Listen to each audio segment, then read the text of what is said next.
السلام علیکم ورحمۃ اللہ وبرکاتہ۔ آج کا جو موضوع ہے یہ جو کاہن ہیں، نجومی ہیں، غیب کی خبریں بتانے والے لوگ ہیں، یہ ان کے بارے میں، اور یہ بہت ہی اہم موضوع ہے کیونکہ یہ عقیدہ توحید میں سے ہے، اور عقیدہ توحید اسلام کی بنیاد ہے۔ اگر عقیدہ توحید کے اندر نقص ہوگا، کوئی خامی ہوگی، تو بندے کے اسلام کے اندر خامی ہوگی، اور بندے کا اسلام اس وقت کامل نہیں ہو سکتا جب تک اس کا عقیدہ توحید صحیح نہیں ہوگا، اور عقیدہ توحید کے اندر نقص ہوگا تو لازم بات شرک ہوگی۔ اور اللہ قرآن مقدس فرماتے ہیں ان اللہ لا یغفر ان یشرک بہ ویغفر ما دون ذلک، کہ اللہ رب العزت شرک کو کبھی معاف نہیں فرمائیں گے، اور اس کے علاوہ جس گناہ کو چاہیں معاف کرنا چاہیں کر سکتے ہیں، لیکن شرک ایسا کبیرہ گناہ ہے کہ جس کو اللہ رب العزت نے معاف نہیں کرنا، اس کا ٹھکانہ جہنم ہے۔ تو اس لیے اس چیز کو بہت سمجھنا ضروری ہے۔ آج کل ایسے لوگ کہ جو کاہن اور نجومی قسم کے لوگ ہوتے ہیں، غیب کی خبریں بتاتے ہیں، ہمارے ہاں ایک بہت بڑا افسوس کا مقام ہے کہ ان لوگوں کو جو ہے سمجھا جاتا ہے کہ یہ اولیاء اللہ ہیں، اور یہ بہت نیک اور پہنچی ہوئی سرکار ہیں، اور ان کے پاس لوگ اس لیے جاتے ہیں کہ یہ بڑے دین کے کچھ ستون ہیں، حالانکہ یہ شیاطین کے چیلے ہوتے ہیں، شیطانوں کے ساتھ ان کے معاہدے ہوتے ہیں، شیطان ان کو دنیاوی لحاظ سے فائدہ دیتے ہیں، اور یہ شیطانوں کا وہ کام کرتے ہیں کہ جن کو ابلیس نے کس کام پہ لگایا ہوا ہے کہ انسانوں کو گمراہ کرنا ہے، ان کی آخرت کو خراب کرنا ہے۔ اس کے بارے میں حدیث میں بہت سارے تذکرے ملتے ہیں، بہت ساری حدیث آتی ہیں۔ صحیح بخاری کے اندر یہ ہے کہ یہ غیب کی خبریں بتانے والے ان کی حقیقت کیا ہے۔ اللہ کے نبی صلی اللہ علیہ وسلم سے پوچھا گیا کہ اللہ کے نبی صلی اللہ علیہ وسلم ان کاہنوں کی کیا حقیقت ہے، تو اللہ کے نبی علیہ السلام نے کہا ان کی کوئی حقیقت نہیں ہے۔ تو کہنے والوں نے کہا اللہ کے نبی علیہ السلام بعض اوقات تو ایسا ہوتا ہے کہ کاہن جو بات کہتا ہے ویسی ہو جاتی ہے، تو اللہ کے نبی علیہ السلام نے فرمایا وہ سچی باتوں میں سے ایک سچی بات ہوتی ہے۔ اب اس کا اور بھی حدیث کے اندر تذکرہ ملتا ہے کہ جس طرح ایک حدیث کے اندر بخاری شریف کے حدیث کے اندر آتا ہے کہ اللہ کے نبی علیہ السلام نے فرمایا فرشتے عنان میں اترتے ہیں، یعنی بادلوں میں اترتے ہیں، اور وہاں پر وہ گفتگو کرتے ہیں، ان احکامات کی گفتگو کرتے ہیں جو اللہ ان کو دیتا ہے، ان کی جو ڈیوٹیاں لگی ہوتی ہیں ان کے بارے میں۔ تو اب وہ وہاں پر گفتگو کرتے ہیں، تو یہ شیاطین وہاں پر جا کر چھپ چھپ کر سنتے ہیں، اور یہ چھپ کر سنتے ہیں، اور یہ کیا کرتے ہیں وہاں سے جو بات ان کو پتہ چلتی ہے وہ نہ کر جن نجومیوں کو، کاہنوں کو، ان غیب کی خبریں بتانے والوں کو بتاتے ہیں، اور یہ پھر اس کے اندر بعض باتیں مکس کرتے ہیں اور بعض باتیں جو ہے وہ لوگوں کو بتاتے ہیں، اور وہ کیا ہوتا ہے پھر لوگ جب ان سے پوچھتے ہیں یا اپنی طرف سے کوئی پیشن گوئی کرتے ہیں، وہ سچی ثابت ہو جاتی ہے، تو لوگ یہ سمجھتے ہیں کہ یہ غیب کا علم جانتے ہیں، ان کو غیب کی خبریں پتہ ہیں، یہ بہت پہنچے ہوئے لوگ ہیں، لیکن حقیقت یہ ہے۔ اسی طرح اور بخاری شریف صحیح مسلم کے اندر آتا ہے، مشکات المصابیح کے اندر آتا ہے، سلسلۃ صحیحہ کے اندر یہ حدیث آتی ہے کہ اللہ کے نبی صلی اللہ علیہ وسلم نے فرمایا ہے کہ جب اللہ رب العزت کسی کام کا حکم دیتے ہیں یا فیصلہ کرتے ہیں تو حاملین عرش جو فرشتے ہیں وہ کیا کہتے ہیں، وہ اللہ کی تسبیح بیان کرنا شروع کرتے ہیں، ان کو سن کر پھر نچلے آسمان والے اسی طرح یہ سلسلہ چلتا رہتا ہے، آسمان دنیا تک پہنچ جاتا ہے، وہ سارے تسبیحات بیان کرنا شروع کر دیتے ہیں۔ پھر حاملین عرش سے نیچے والے فرشتے پوچھتے ہیں اللہ رب العزت کیا حکم دیا ہے، کیا فیصلہ کیا ہے، تو وہ ان کو بتاتے ہیں، پھر نیچے والے پوچھتے ہیں، نیچے والے پوچھتے ہیں، اور آخر تک آسمان دنیا والے پوچھتے ہیں۔ تو وہاں پھر کیا ہوتا ہے کہ وہاں جو نیچے شیاطین بیٹھے ہوتے ہیں، یہ چیلے جو جن کی جنات کی جو ابلیس نے ڈیوٹی لگائی ہوتی ہے ان کاہنوں کی مدد کے لیے، وہ وہاں سے سن لیتے ہیں، اور اس کے بارے میں بھی یہ بھی آتا ہے حدیث کے اندر کہ ان کو ایک ستارہ مارا جاتا ہے، اور وہ ستارہ جب ان کو لگتا ہے تو وہ مر جاتے ہیں، لیکن وہ کیا ہے وہ اپنے سے نیچے والے کے کان میں وہ بات ڈال دیتے ہیں، اور وہ جا کر اس کاہن اور نجومی کو بتاتا ہے، اور اس کا تذکرہ قرآن مقدس کے اندر بھی ملتا ہے۔ اگر آپ سورہ جن کو پڑھتے ہیں تو سورہ جن کے اندر اس کا تذکرہ ملتا ہے کہ انسان جو ہیں وہ جنات سے مدد طلب کرتے تھے، یعنی یہ جو کاہن اور نجومی ہیں یہ جنات سے مدد طلب کرتے تھے،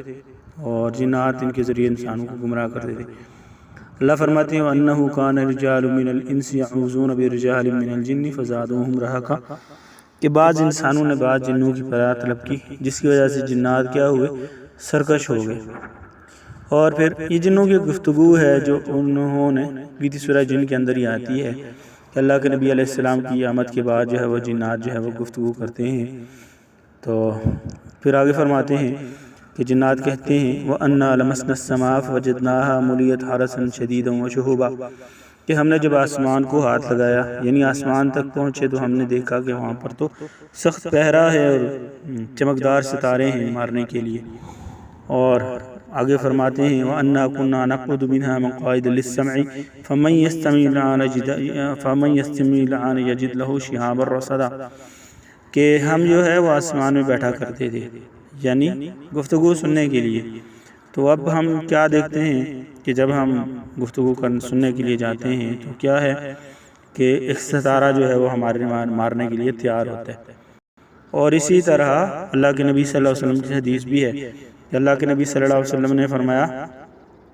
کہ جب ایک ستارہ ٹوٹا تو اللہ کے نبی صلی اللہ علیہ وسلم نے دوسرے دن صحابہ سے پوچھا کہ تم اس کے بارے میں زمانہ جہالیت میں کیا کہا کرتے تھے؟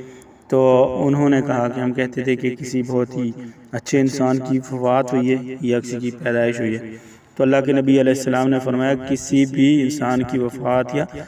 پیدائش پر یہ ستارے نہیں ٹوٹتے ہیں، بلکہ یہ ان جنات کو مارا جاتا ہے جو آسمان پر اللہ رب العزت کی اور فرشتوں کی گفتگو سننے کے لیے جاتے ہیں۔ اور قرآن مقدس میں بھی اس کا تذکرہ ہے، سورہ ملک کے اندر ہے۔ اللہ فرماتے ہیں وَلَقَدْ زَيَّنَّا السَّمَاءَ الدُّنْيَا بِمَصَابِيحَ وَجَعَلْنَاهَا رُجُومًا لِلشَّيَاطِينِ، کہ ہم نے آسمان دنیا کو کس سے؟ ستاروں سے زینت بخشی، وَجَعَلْنَاهَا رُجُومًا لِلشَّيَاطِينِ، اور شیاطین کو مارنے کے لیے انہیں بنایا یعنی ستاروں کو۔ تو یہ قرآن مقدس میں بھی اس چیز کا تذکرہ ملتا ہے۔ تو کیا ہے یہ کاہن اور نجومی جو ہیں ان کے ذریعے ان کو بات پتہ چلتی ہے جنات کے ذریعے، اور پھر انسانوں کو گمراہ کرتے ہیں۔ اب دوسری چیز ایک آپ کو اور بتاتا ہوں کہ اللہ کے نبی صلی اللہ علیہ وسلم کی حدیث ہے۔ اللہ کے نبی علیہ السلام نے فرمایا کہ کوئی بھی انسان ایسا نہیں ہے کہ جس کے ساتھ ایک جن ہوتا ہے، یعنی اس کے ساتھ ایک جن مقرر کیا جاتا ہے جو اس کو برائی کی طرف ابھارتا ہے۔ حتیٰ کہ اللہ کے نبی علیہ السلام سے صحابہ نے پوچھا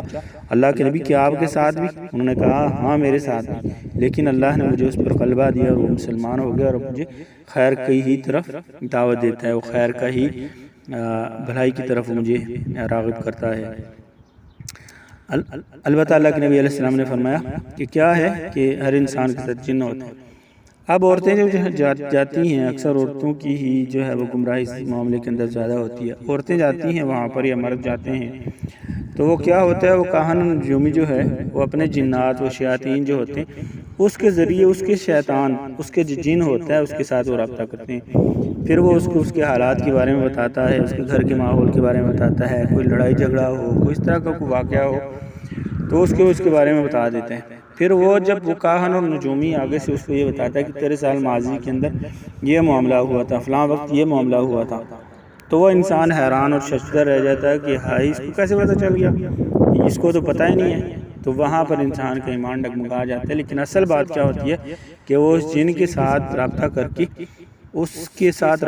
کے وہ اس کو اس کے واقعات کے بارے میں بتاتا ہے، اور انسان نعوذ باللہ من شر ذالک یہ سمجھ بیٹھتا ہے کہ یہ غیب جانتا ہے۔ حالانکہ قرآن مقدس کے اندر اگر دیکھا جائے تو اللہ رب العزت نے اس غیب کو صرف اپنے تک ہی محدود کیا ہے، اور نبی علیہ السلام سے اس بات کا اعلان کروایا ہے۔ قل لا اقول لكم عندي خزائن الله ولا اعلم الغيب ولا اقول لكم اني ملك، کہ نبی کہہ دیجئے میں یہ نہیں کہتا کہ میرے پاس خزانے ہیں، اور نہ میں غیب کا علم رکھتا ہوں، اور نہ میں کہتا ہوں کہ میں فرشتہ ہوں۔ اور اسی صورت کی آیت نمبر 59 میں فرمایا ہے وَعِندَهُ مَفَاتِحُ الْغَيْبِ لَا يَعْلَمُهَا إِلَّا هُوَ وَيَعْلَمُ مَا فِي الْبَرِّ وَالْبَحْرِ وَمَا تَسْقُطُ مِنْ وَرَقَةٍ إِلَّا يَعْلَمُهَا وَلَا حَبَّةٍ فِي ظُلُمَاتِ الْأَرْضِ وَلَا رَطْبٍ وَلَا يَابِسٍ إِلَّا فِي كِتَابٍ مُبِينٍ۔ اور اسی کے پاس غیب کی کنجیاں ہیں، جنہیں اس کے سوا کوئی نہیں جانتا، اور وہ جانتا ہے جو کچھ زمین میں ہے اور جو تری میں ہے، اور کوئی پتا بھی نہیں گرتا مگر وہ اس کے علم کے اندر ہوتا ہے، اور کوئی دانہ زمین کے تاریک حصوں میں نہیں پڑتا، اور نہ کوئی ترک اور خشک چیز مگر وہ سب کتاب روشن کے اندر موجود ہے، یعنی اللہ رب العزت کو ان کا علم ہے۔ اور اسی طرح دیگر مقامات پر بھی اللہ رب العزت نے یہ فرمایا ہے کہ اے نبی علیہ السلام آپ بھی کہہ دیں کہ غیب کا علم جو ہے وہ صرف میری ذات تک ہے، اور آپ کو جو پہنچایا جاتا ہے وہ کیا ہوتی ہیں، وہ غیب کی خبریں ہوتی ہیں، وہ غیب کا علم نہیں ہوتا۔ بلکہ آپ کو خبر دی جاتی ہے کہ یہ واقعہ ہونے والا ہے یا یہ واقعہ ہوگا، جیسا کہ اللہ رب العزت نے سورہ ہود آیت نمبر 49 میں فرمایا تلک من انباء الغیب نوحیھا الیک وما كنت تعلم انت ولا قومك من قبل هذا فاصبر ان العاقبۃ للمتقین۔ فرمایا کہ اے نبی علیہ السلام، یہ غیب کی خبریں ہیں جنہیں آپ کی طرف وحی کر رہے ہیں، اس سے پہلے نہ تو آپ جانتے تھے نہ ہی آپ کی قوم اس کو جانتی تھی، بس آپ صبر کریں کیونکہ بہتر انجام پرہیزگاروں کے لیے ہی ہے۔ امید ہے کہ بہت ہی آسان طریقے سے میں نے سمجھایا ہے، اور امید ہے کہ انشاءاللہ اللہ رب العزت آپ کو سمجھنے کی توفیق عطا فرمائیں گے، اور انشاءاللہ آپ لوگ جو ہیں وہ دوسروں تک بھی اس پیغام کو ضرور پہنچائیں گے، تاکہ لوگ جو ہے اس گمراہی اور ضلالت اور جہالت سے بچ سکیں اور ان لوگوں کے دام میں، ان کے فریب میں نہ آ سکیں۔ اللہ رب العزت مجھے اور آپ سب کو توحید پر قائم رکھے، توحید پر زندہ رکھے، توحید پر موت دے، اور اس حال میں ہم سے ملے کہ وہ ہم سے راضی ہو۔ السلام علیکم ورحمۃ اللہ وبرکاتہ۔